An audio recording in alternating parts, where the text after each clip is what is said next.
कुछ मोटरसाइकिल ऐसी होती हैं जो लावारिस खड़ी होती है, मालिकान का पता नहीं चलता है, मालिकान लेने नहीं आते हैं। मोटरसाइकिल जैसे हमें इलाके में कोई लावारिस मिलता है या कोई पुलिस मुकाबले में डाकुओं से रिकवर हो जाता है, उसका आते ही हम CPL से उनका रिकॉर्ड चेक कराते हैं।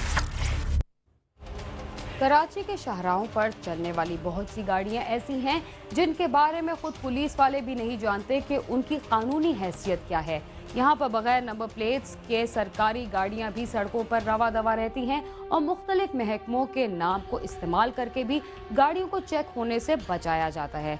अगर कोई चोरी शुदा गाड़ी पकड़ भी ली जाए तो मालकान तक पहुंचने से कबल ही थाने में उसकी ऐसी हालत हो जाती है कि उसके वारिस उसे पहचान भी नहीं सकते। कराची में ऐसी गाड़ियों का क्या हाल होता है, आज के प्रोग्राम में आपको बताने की कोशिश करेंगे और इसके साथ ही ये भी दिखाएंगे कि रावलपिंडी में मामूली तख्त कलामी के बाद एक शख्स को कैसे कत्ल कर दिया गया और लाहौर में एक शादीशुदा खातून को जहेज ना देने की क्या सजा भुगतना पड़ी।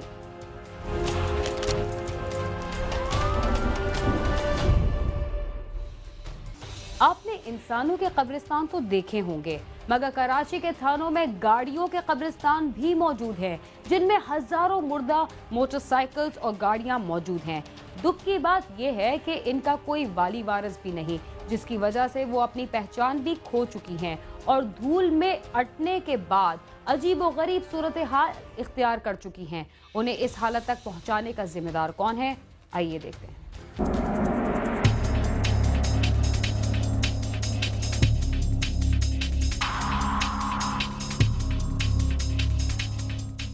गरीब की सवारी कहलाई जाने वाली मोटरसाइकिल कोई कितनी मेहनत से खरीदता है, इसका अंदाजा तो खैर वही लगा सकता है जिसने मोटरसाइकिल के हुसूल के लिए अपने और अपने बच्चों का पेट काट काट कर पैसे जमा किए हों।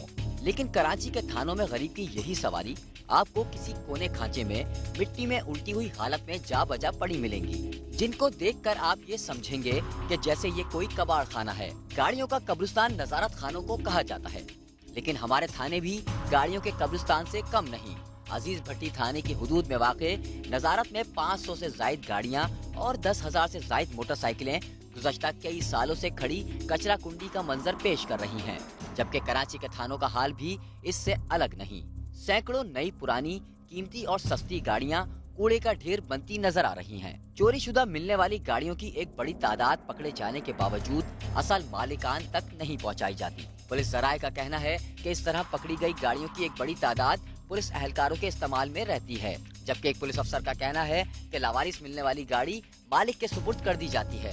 पुलिस का कहना है कि जो गाड़ियां लावारिस होती हैं वो गाड़ियां नजारत में जमा कराई जाती हैं।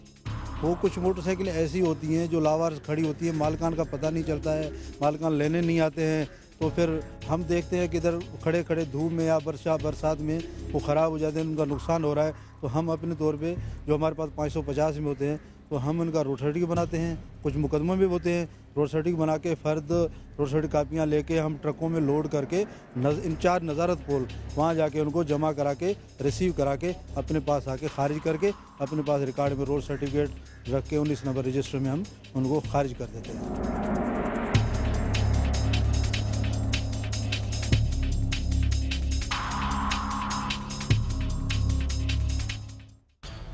चोरीशुदा गाड़ियों के बारे में पुलिस का क्या कहना है और असल मामला क्या है?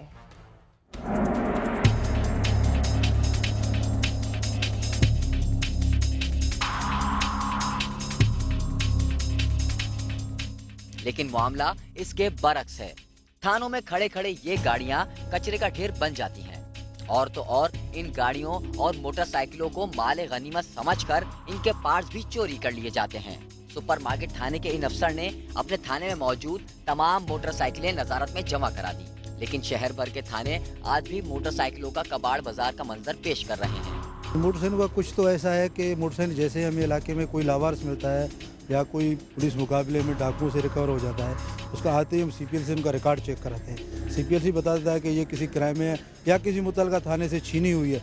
उससे हम पूछते हैं कि इनका कोई FIR वगैरह लॉन्च है। अगर FIR लॉन्च है तो हम पूरी तौर पे SLC को इतला देते हैं। वो SLC वाले आके हमसे बाकायदे लिखा पढ़ी रोड सर्टिफिकेट बना के उनको हम सुपुर्द कर देते हैं। अगर देखते हैं कि कोई ऐसी मोटरसाइकिल मिल जाती है किसी थाने में से चोरी हुई, उसकी FIR दर्ज नहीं है, तो हम मुतलका थाने को इतला देते हैं। वो थाने से ड्यूटी असर बंदा भेज देता है लेटर देकर, वो हमें लेटर रिसीव करा के मोटरसाइकिल उस थाने के हवाले करते हैं। वो थाने वाले जो है ना मुतलका बंदे के हवाले कर देते हैं। पुलिस जराये ने क्राइम सीन की टीम को बताया कि थानों में खड़े खड़े मोटरसाइकिलें इसलिए खराब होती हैं कि मुताल्लिक अफसर इन्हें नजारत में जमा नहीं करवाता, क्योंकि इन लावारिस गाड़ियों को जमा कराने के लिए पुलिस अफसर को अपनी जेब से पैसे खर्च करने पड़ते हैं और बहाना ये किया जाता है कि नजारत में जगह नहीं है। कुछ उनके पास बहुत मतलब जगह भर गई है, वहाँ ऑप्शन नहीं हो रहा है, तो जगह नहीं होती है, तो इस वजह से वो थोड़ा परेशान हो जाते हैं। फिर मजबूरन हम भी उनको जाके रिक्वेस्ट कर लेते हैं, फिर इधर उधर करके कहीं ना कहीं जगह बना के अपनी गाड़ियाँ वहाँ उनको रिसीव करा देते हैं। आपका कभी किसी थाने में जाना हो तो आप खुद भी मोटरसाइकिलों को मुख्तलिफ पार्ट्स में अपनी आंखों से देख सकते हैं। ये वो गाड़ियों का कब्रिस्तान है जो आपको शहर भर के थानों में दिखाई देगा। अगर पुलिस इन मोटरसाइकिलों को बर वक्त कार्रवाई करके जमा करा दे तो बहुत सी गाड़ियां उनके मालिकान तक पहुंच सकती हैं। कैमरामैन मोहम्मद खालिद के साथ खुर्रम गुलजार, समा, कराची।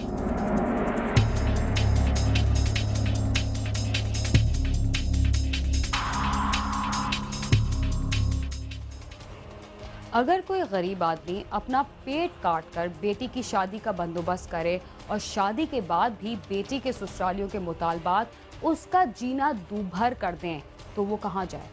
लाहौर में भी एक गरीब घराने की बेटी जहेज के मुतालबात पूरे ना होने पर मौत की आगोश में चली गई। आइए देखते हैं कि उसके साथ जालिमाना सलूक करने वाले कौन थे।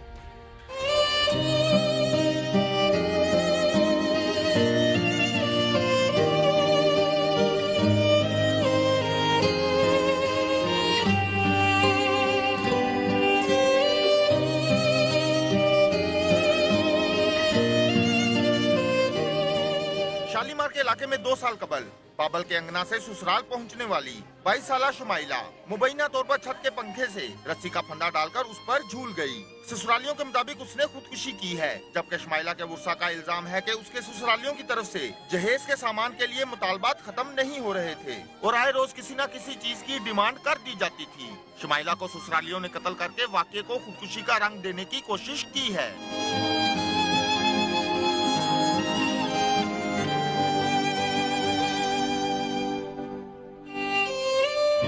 उसके हस्बैंड कहता था अपने भाइयों से जाके खर्चा लेके आ। इस बात पे बहस होती थी। आज मुझे मेरी सिस्टर का फ़ोन आया 10:18 पे, मेरे पास उसका टाइमिंग सेफ है। मेरी बातचीत हुई है, मेरी मदर उससे बात कर रही है, मेरी फुफ्फो उसे समझा रही है बेटा कुछ नहीं होता, सब कुछ ठीक हो जाएगा, टेंशन ना लो, समझा रही, रिलैक्स हो जाए बेटा कुछ नहीं होता। तकरीबन 10 मिनट बात हुई है, 10:30 बजे फ़ोन बंद हुआ। ठीक 11:30 बजे उसके हस्बैंड का फ़ोन आ गया मुझे कि जी आपकी बहन मर गई, आ जाओ, हम उसे लेके घर जा रहे हैं। 1 घंटे के अंदर उसने खुदकुशी भी कर ली है। हस्बैंड जो था वो काम पे गया था, काम से वो भी आ गया घर पे और सब कुछ मतलब कि ऑन द स्पॉट की डेथ हो चुकी है जी।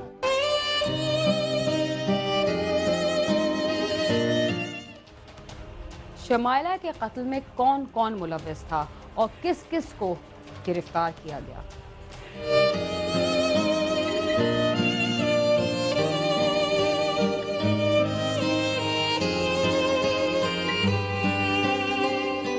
पुलिस ने जायवकुआ से शवाहिद इकट्ठे करके कत्ल के शुबे में शुमाइला के शोहर आजम समेत 3 ससुरालियों को हिरासत में लेकर तफ्तीश शुरू कर दी है। सुबह 10:30 बजे का टाइम था जब ये लोग सारे घर से चले गए। इनकी 2 बहू जो है ना वो घर पे थी, मौजूद थी और पता चला कि इनकी अंडे की वजह से अंडा बनाया और उसकी वजह से इनकी आपस में लड़ाई हुई है और फिर इनका अक्सर जहेज के मतलब लड़ाई झगड़ा रहता था। तो लड़की ने इन बातों से या तान वगैरह से तंग आके खुदकुशी कर लिए, पंखे के साथ लटक के अपना खुदकुशी कर ली और बकाया पोस्टमार्टम के लिए भिजवा रहे हैं डेड बॉडी। जो मजीद इसमें आएगा उसका मतलब कार्रवाई की जाएगी। पुलिस हुकाम का कहना है कि शुमाइला ने खुदकुशी की या उसे कत्ल किया गया। असल हकाइक पोस्टमार्टम रिपोर्ट और तफ्तीश के बाद सामने आ जाएंगे। जबकि शुमाइला के वर्सा ने वज़ीर-ए-आला पंजाब से सख्त कार्रवाई का मुतालबा किया है। कैमरामैन मोहसिन इकबाल के साथ आमिर शहजाद, समा, लाहौर।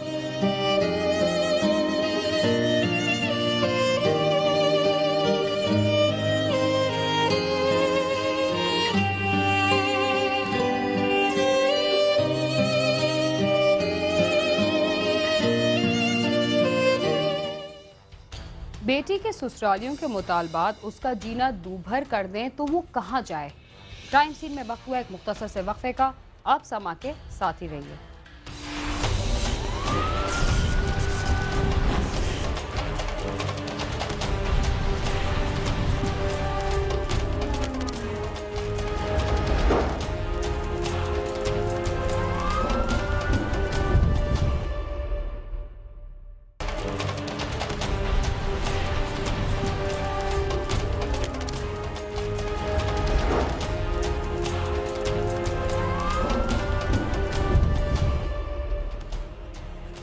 प्रोग्राम क्राइम सीन में एक बार फिर खुशामदीद। रावलपिंडी में मामूली तल्ख कलामी पर एक शख्स को छुरी के वार करके कत्ल कर दिया गया। पुलिस ने फौरी कार्रवाई करते हुए मुलजिम को गिरफ्तार करके आलाए कत्ल बरामद कर लिया। ये वाकया कैसे पेश आया, आइए देखते हैं।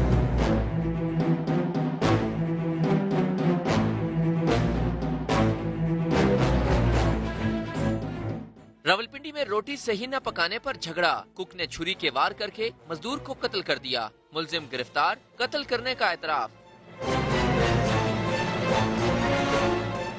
थाना रवात के इलाके फेज 8 में वहीद गुल नामी शख्स छप्पर होटल पर काम करता था। इलाके में होने वाली तामीरात के लिए आए मजदूर छप्पर होटल से रोटी खाते थे। निसार खान नामी मजदूर ने रोटी सही न पकाने पर एहतजाज किया तो कुक वहीद गुल से झगड़ा हो गया। वहीद गुल ने छुरी के वार करके निसार खान को कत्ल कर दिया। वहाँ पे जितनी लेबर काम कर रही है वहाँ पे ये उनका खाने का अरेंज करता है, एज ए कुक काम कर रहा है। तो जो हमारा बंदा जो जिसकी डेथ हुई है जो वो एक लेबर है, और जब इसके पास गया कि खाने की इस कंप्लेन की कि ये जो आपने रोटी दी है ये सही नहीं दी है, इसी पे इनकी तलख कलामी हो गई है। और फिर इसके पास चूँकि ये कुक था, वो जो इसके पास सब्ज़ी काटने वाली वो छुरी पड़ी थी, वो इसने उस पर वार किया और वहाँ पे उसकी ये डेथ हो गई है। गिरफ्तार होने वाले मुलजिम वहीद गुल और निसार खान का ताल्लुक बाजोड़ एजेंसी से है। नौजवान को कत्ल करने वाला सफाक मुलजिम बड़ी मासूमियत से कहता है, पता नहीं कैसे छुरी का वार हो गया। मैं रोटी पका दिया, पेज बंद वाला, वो 3 सीट है, 3 साइडों पर मैंने रोटी लेके गया। एक साइड वाला आ रहा है, तुमने सही रोटी नहीं पका दिया। मेरे कपड़ों से हाथ पकड़ दिया, वो ज़मीन पे गिरा हुआ था, मेरे हाथ पे छुरी था, पता नहीं है किस तरह लगी हुई है। गिरफ्तार होने वाले मुलजिम से आला कत्ल बरामद कर लिया गया है। पुलिस हुकाम का कहना है कि मुलजिम और मकतूल का ताल्लुक एक ही इलाके से है। ताहम तफ्तीश में रोटी पकाने के झगड़े के अलावा कत्ल की कोई वजह सामने नहीं आ सकी। उसके भाई भी हैं वहाँ पे, वो काम करते हैं, उनसे भी मेरी बात हुई है और उनका कोई ऐसा मोटिव नहीं है कि बाद में इनकी कोई दुश्मनी हो या कोई ख़ानदानी इनका कोई आपस में झगड़ा हुआ हो। ये जस्ट ओनली जो सडनली जो काम हुआ है वो यही हुआ है। वो भी इस चीज़ पे एग्री और एक्सेप्ट करते हैं। पुलिस ने मकतूल निसार खान के भाई की मुद्दत में मुकदमा दर्ज कर लिया, लेकिन तफ्तीशी अफसर का कहना है कि मुद्दई मुकदमे में कुछ ज्यादा संजीदा नजर नहीं आ रहा। ना तो खास बात है, कोई ऐसी होती है कि जिसके पीछे मुराकात कुछ और होती है तो इंसान मजबूर हो जाता है मारने को। वो नहीं, कम अकली। कभी कहते हैं जी कि उनका फ़ोन ही नहीं उठाते हैं, वो कहते हैं हमारा फैसला हम करेंगे। अवामी हलकों का कहना है कि मामूली तल्ख कलामी पर कत्ल जैसी संगीन वारदात दौरे जहालत की अक्कास है। ताहम मुलजिम को सख्त सजा देकर निशाने इबरत बनाया जाए तो कोई दूसरा इस जुर्म की जुर्रत नहीं कर सकेगा। कैमरामैन रॉबिन्सन नजीर के साथ आमिर सईद अब्बासी, समा, रावलपिंडी। खुशी हो या गम, सुलह हो या दुश्मनी, किसी बच्चे की सालगिरह हो या इलेक्शन की जीत, हवाई फायरिंग को जज्बात के इजहार का जरिया बनाया जाता है, चाहे इससे कितना ही नुकसान क्यों ना हो जाए। लाहौर में भी शादी की तकरीब में होने वाली हवाई फायरिंग की जद में आकर वजीर आला पंजाब के सिक्योरिटी स्टाफ में शामिल इलीट फोर्स का एहलकार हलाक हो गया। आइए देखते हैं कि फायरिंग करने वाला कौन था और उसके साथ क्या सलूक किया गया। अबू मेरा कमांडो, अबू मेरा कमांडो।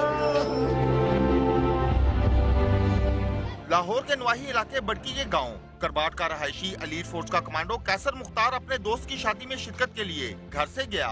जब वो बारात के हमरा जुनूबी छावनी के इलाके में दुल्हन के घर पहुंचे तो वहां दूल्हा के दोस्तों ने हवाई फायरिंग शुरू कर दी, जिसकी जद में आकर कैसर मुख्तार शदीद जख्मी हो गया और मौके पर ही दम तोड़ गया। उसकी हलाकत की इतला मिलने पर घर में कोहराम बरपा हो गया।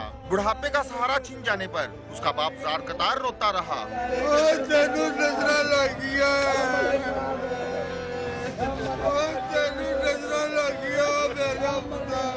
कैसर मुख्तार के घर वालों के मुताबिक उनका हमसाया शाहिद और कैसर दोनों शादी में शिरकत के लिए गए थे और फिर उन्हें घर में इतला मिली कि हवाई फायरिंग के दौरान गोली लगने से कैसर हलाक हो गया है। कैसर के भाई के मुताबिक वो हवाई फायरिंग से हलाक नहीं हुआ बल्कि उसे उसके दोस्त शाहिद ने जानबूझकर कत्ल किया है। हमारा हमसाया उसे वकार ने टेलीफोन किया है कि यार अपने भाई को फोन करो। मैंने कहा यार मैं क्यों करूँ, यार फोन करो यार, क्या फोन करो। भाई ने फोन किया यार, वो कत्ल हो गया। ठीक है, इधर सब ने कहा कि शाहदा ने कत्ल किया, घर से बुला के शादी पे लेके गया उसे। ठीक है ना, उसी कनपट्टी पे उसने फायर मारा है। ठीक है ना, जानबूझ के उसने कत्ल किया। हम उसके खिलाफ पूरी कार्रवाई करेंगे। ठीक है ना, उसके पूरे उसकी सजाए मौत की सजा इंशाल्लाह उसे दवाएंगे। ठीक है ना, हमारा भाई था सीएम के साहब के साथ उसकी ड्यूटी थी। ठीक है ना, घर से उसका पिस्टल लिया कि पिस्टल हो यार, तो भाई जाके उसने बुला के मेरे भाई को कत्ल किया। पुलिस ने मुलजिम की गिरफ्तारी के बाद क्या बयान दिया और मकतूल के वर्सा का क्या कहना था? पुलिस ने कैसर की लाश पोस्टमार्टम के लिए भिजवाकर वर्सा की दरख्वास्त पर कत्ल का मुकदमा दर्ज करते हुए मुलजिम शाहिद को गिरफ्तार करके तफ्तीश शुरू कर दी है। इस तरह से हुआ है कि शादी का प्रोग्राम था जिसमें ये आया अपने दोस्त के हमरा, मतवफ़ी जो है मकतूल जो है वो अपने दोस्त शाहिद के हमरा आया। कैसर नाम है इसका जो कत्ल हुआ, और वहाँ पर इसका पिस्टल लेके इसी पर ही फायर हुआ जिसका मुकदमा दर्ज हो गया। मुकदमे का नंबर है 1011। ये पिस्टल जो है वो मरने वाले की कस्टडी में था, यानी उसको अपने साथ लेके आया था और उसी के पिस्टल से उसे कत्ल किया गया।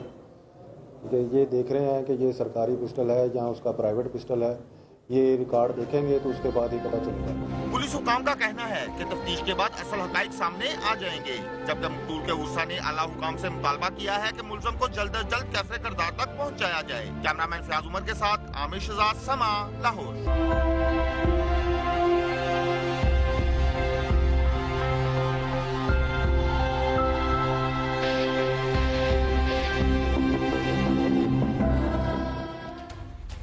जराइम की दुनिया में ऐसे बेशुमार वाक़यात पेश आते हैं जिनसे हम बाखबर नहीं होते।